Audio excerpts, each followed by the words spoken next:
How to learn grammar. After school, I always head over to the cafe where my job training is about to begin. It's kind of exciting but nerve-wracking too. Honestly, I have no idea what to expect from this new experience. I mean, I've never even worked in a cafe before, so I'm wondering, can I really pull this off? Will I be good enough? When I finally arrive, my first impression is pure surprise. The cafe is much more modern than I imagined, with all sorts of people bustling around, sipping coffee, tea, and snacking on these tempting chocolate cakes and sandwiches. And then I meet my boss. She's only 25 years old. But here's the thing, she's already been running the place for over 2 years. 2 years. She seems to know every little detail, from how to brew the perfect cup of coffee to keeping everything spotless.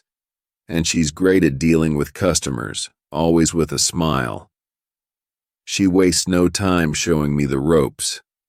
How to make the coffee, clean up afterward, and interact with the customers, which honestly seems like the toughest part. But there's something about the way she does it all that makes me feel like maybe, just maybe, I can handle this too. The journey was just beginning though, and this first day was only a small piece of what was yet to come. Everything felt new to me, almost too new. I could barely keep up with everything she was saying. Honestly, I think I only remembered about 20% of it if I'm being generous. But the good thing was, she wasn't just talking at me the whole time. She actually let me jump right in and try things out for myself. Of course, I made mistakes, probably more than a few. But each time I did, she was right there, gently correcting me, showing me the right way to do things. She never made me feel bad about it, and that made all the difference. She had this friendly, calm way about her that put me at ease, even when I felt a bit lost. And it turned out, I learned faster than I expected. By the end of that first day, though, I was completely exhausted. My brain felt like it had been working nonstop, trying to take in so many new things at once, from how to use the coffee machine, to keeping the counter clean, to dealing with customers. It was a lot. But despite the tiredness, I felt this quiet sense of happiness. I had a job, a real job, and that felt like a big deal to me. I kept thinking about how this was just the beginning, and there was still so much more to learn. My journey had only started, and this was just one of many new challenges waiting for me in England. The next day is Friday, and just like the day before, I head off to school. It's starting to feel a bit more routine, though everything is still pretty new to me. When I get to class, we start as usual with some exercises and a bit of conversation practice. Then, out of nowhere, one of the students asks a question that really catches my attention. He raises his hand and says, "Sometimes when I'm speaking, I'm not sure if I'm saying things correctly, like I don't know if my grammar is right. What should I do if I want to really learn grammar?" As soon as he says that, I find myself thinking, yeah, that's exactly how I feel too. It's such a simple but important question, and I'm relieved someone else is brave enough to ask it. I mean, grammar has always been one of those things that makes me second-guess everything I say in English. It's like, even when I'm trying to speak, there's this little voice in my head asking, is that right? Did you use the right tense? What if you just made a huge mistake and don't even know it? So, I'm sitting there, waiting eagerly for the teacher's response. The whole class seems curious too. Everyone is leaning in a little closer, waiting for advice that might finally give us some clarity. I knew this wasn't going to be an easy fix or something I'd figure out overnight, but I felt like I was about to get a little closer to understanding how to truly improve. This was just one small moment in class, but I could feel that it was going to be important for my journey in learning English. There were so many more questions I had, and this was just the start of figuring them out. Our teacher paused for a moment, looked around the room, and then smiled before answering. "Thank you for your question," she said, in a calm and thoughtful way, like she had been asked this before but still appreciated it every time. "You see," she continued, "there are actually two types of students when it comes to learning English." The whole class was listening closely now. "Some students," she explained, "study English because they want to be able to speak fluently, to have conversations, to feel confident using the language in everyday life.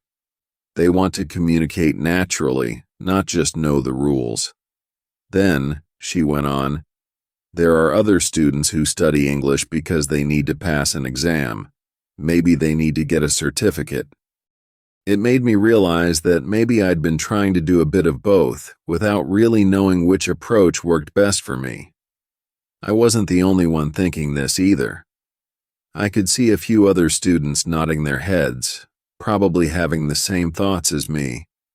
It felt like the teacher had just laid out a simple but important truth about learning English, and I knew this was just one small part of the bigger journey. There were still so many lessons ahead, and I was only just starting to figure out what path I should be taking. The teacher continued, looking around the room to make sure everyone was still following along. "First," she said, "I want to talk about those of you who are learning English to speak it, to communicate in real life." I leaned forward a little, knowing this part was for me. "If this is your goal," she went on, "you don't need to spend too much time studying grammar. Think about it. When you learned your native language, you didn't sit down with grammar books, right? You just picked it up naturally, by hearing and using it. The same thing can happen with English." I nodded along as she spoke.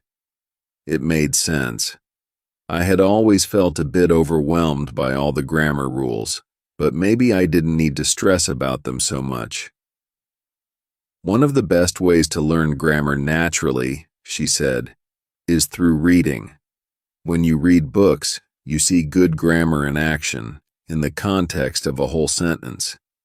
You get used to how sentences are structured, how verbs and tenses are used, without even realizing it. So, I recommend reading as much as you can." That seemed like solid advice. I made a mental note to spend more time reading in English, but then she mentioned something new, something I hadn't heard of before. "Another great method is shadowing," she said, her voice full of enthusiasm. "It's simple but effective. When you shadow, you listen to someone speaking English, maybe a recording or a video, and you repeat what they say, word for word, copying their pronunciation, rhythm, and grammar. It's not about memorizing anything. You're just practicing speaking in a way that helps the grammar sink in naturally. You don't have to think about the rules at all." As she explained, I could feel the pressure lifting a little. This sounded like a more relaxed way to learn, a way that would help me improve without the constant worry of whether I was getting the grammar right. But I knew this was just one part of the journey. There was still so much more to learn, and this was only the beginning of figuring out how I was going to improve my English. The teacher paused for a moment before continuing, making sure we were all still paying attention. "Now, if you're someone who needs English mainly for speaking, but you also want to study a bit of grammar," she said, "I've got a great resource for you." I leaned in, curious to hear what she would suggest. There's a website called www.grammarinlevels.com, she explained. It's really helpful because it breaks grammar down by levels. So, whether you're just starting or already a bit more advanced, it shows you which grammar rules are important for your current level. As she said this, I could feel a bit of relief. I had been struggling to figure out which grammar rules I actually needed to focus on, and which ones I could worry about later. You don't have to spend hours studying every single grammar rule, she added with a smile. This site focuses on what's most useful for speaking. It keeps things simple and shows you the essentials. I made a mental note to check out the website later. It sounded like exactly what I needed, something that wouldn't overwhelm me but would give me the basics I could use when speaking. It felt like a small step in the right direction, one that might make the whole grammar thing a little less stressful. But I knew that this was only one part of the puzzle. There were still so many other things I had to learn and practice on this journey, and this was just another piece to help me along the way. The teacher shifted her focus, scanning the room as if trying to identify the students who might fit into the next category she was about to talk about. "Now," she began, "let's talk about the second group of students, those who are studying English specifically to pass an exam." I noticed a few students sit up straighter, paying close attention, clearly realizing this was the part for them. "If you find yourself in this group," she continued, "your approach to learning will need to be different. It's not just about practicing how to speak or understanding casual conversation. Your goal is to pass an exam, and that means you need to study with that specific purpose in mind." I wasn't exactly in this group, but I listened carefully anyway, knowing that exams could be in my future too. The way she spoke made it seem like there was a clear, more focused path for these students. "The first thing I recommend," she said, "is to make your study plan all about that exam. It might be tempting to try and learn everything at once: grammar, vocabulary, speaking, and writing. But what will really help you is honing in on the specific skills the exam will test you on. If possible, get hold of past versions of the exam. Most exams have them available somewhere, and they are an incredibly useful tool. When you study with past exams, you get a feel for the type of questions that will be asked, the format of the test, and what they are expecting you to know. This way, you're not just learning English broadly, but learning how to succeed on that particular exam." I could see how helpful this advice would be for someone who had to focus solely on passing a test. Exams have their own structure, and she made it clear that understanding that structure was just as important as knowing the material. "It's not about memorizing endless grammar rules or trying to speak perfectly," she explained, "but rather about understanding the specific requirements of the test and training yourself to meet those expectations. The more familiar you are with the exam itself, the more confident you'll feel when you sit down to take it."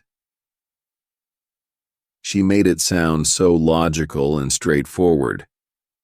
Of course, if your goal was to pass a test, it made sense to study past versions and familiarize yourself with the pattern. It wasn't just about learning the language anymore. It was about mastering the test. Even though I wasn't preparing for an exam right now, I could see the value in what she was saying. Everyone's journey with English was different, and for some, this exam-focused method was the key to success. I kept thinking about how every student's path in learning English seemed so unique. Some were here to speak more fluently, others to pass exams, and then there were people like me just trying to navigate this new world and find the best way forward. I knew I had a long road ahead, and this was just one more piece of advice that I would carry with me along the way. There was still so much more to discover, and I couldn't wait to see what was next. Of course, your exam might be a little different from the past versions you study, but generally the structure is usually the same or very similar, the teacher continued, her voice steady and reassuring. I could see some students nodding, and it made me feel like we were all on the same page. From my point of view, these past versions of the exam are really good training materials. They help you understand what to expect and what kind of questions you might face. Plus, they give you a chance to practice under conditions that are similar to the real exam. This can really boost your confidence.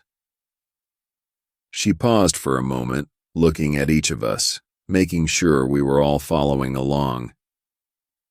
Now, after you've practiced with these materials, I recommend that you only go to take the exam when your results show that you're ready. If you're consistently doing well with the practice tests, that's a sign you're prepared. It's like building a solid foundation before you construct a house. You want to make sure everything is strong and stable before you go for the final exam. I could almost picture what she was saying. If I rushed in without being ready, it could all come crashing down. The classroom was quiet, and I could feel everyone absorbing her advice. "Did I answer your question?" she asked, looking around to see if anyone had more thoughts to share.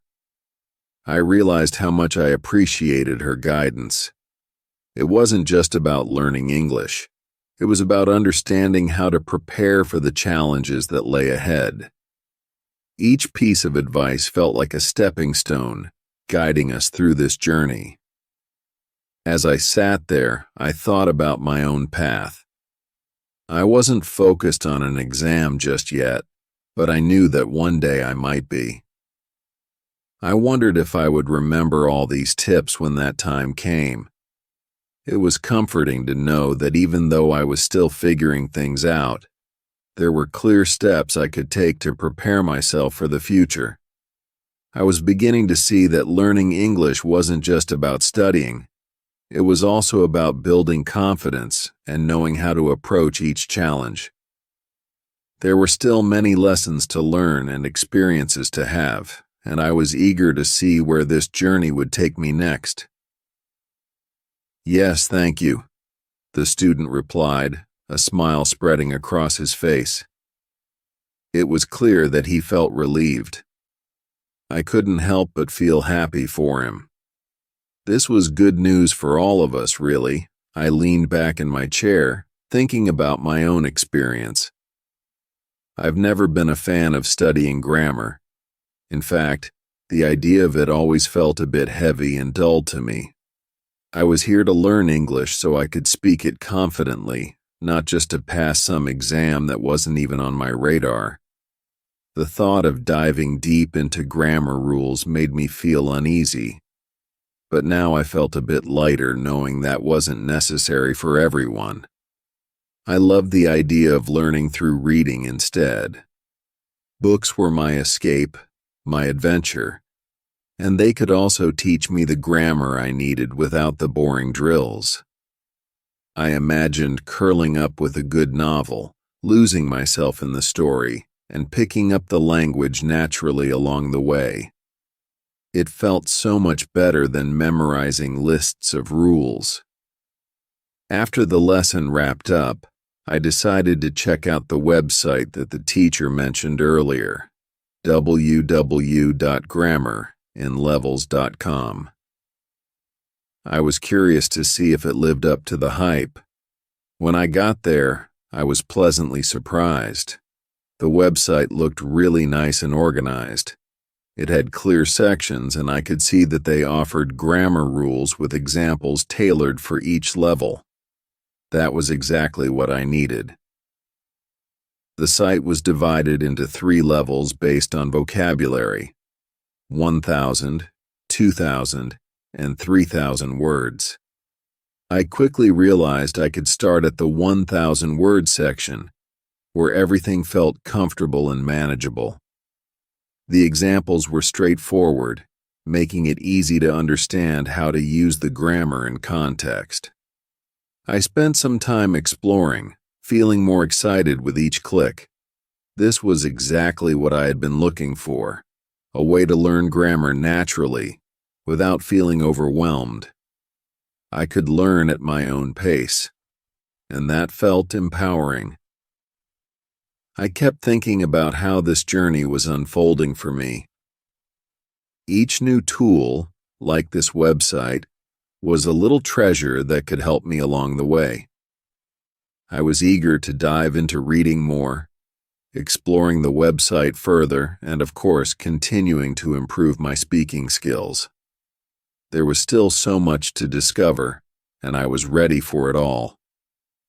In the afternoon, I head to work, feeling a mix of excitement and nerves. It's my second day, and as I walk through the door of the cafe, I can already feel a bit more confident. I'm getting the hang of things, which surprises me. The tasks I have to do are starting to feel familiar. I remember the first day when everything was new and a little overwhelming, but today I can do many things on my own. I arrange the tables, prepare some drinks, and even help clean up. Each little task feels like a small victory. My boss is around, and she's still very helpful. Whenever I have a question or get stuck, she's right there, ready to guide me. I appreciate that a lot. It's nice to know I'm not alone in this. I watch her as she moves around the cafe, handling everything with ease. She has this way of making it all look so simple, and I admire her for that. She takes the time to show me the right way to do things, and I can tell she wants me to succeed. What I love the most is that I get to practice my English while I'm working. When customers come in, I have the chance to speak with them. At first, I was a bit shy, worried I might say something wrong. But as I talk to them, I realize it's not so scary. Most customers are friendly, and they appreciate my efforts to speak English. I ask them what they want, recommend drinks, and even chat a little about the weather or the cafe's specials.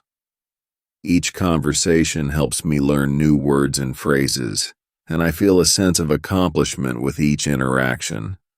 I notice that I am starting to think in English more, which feels amazing. It's like a switch is flipping inside my brain, and suddenly, English is becoming part of my daily life. I can see how these small moments of speaking with customers are building my confidence. They are not just customers, they are my practice partners. Each time someone smiles back at me or thanks me for my help, it gives me a little boost of confidence. I realize that work is not just a job, it's a place where I can learn and grow. There's still so much more to discover, and I'm excited about what the next days will bring.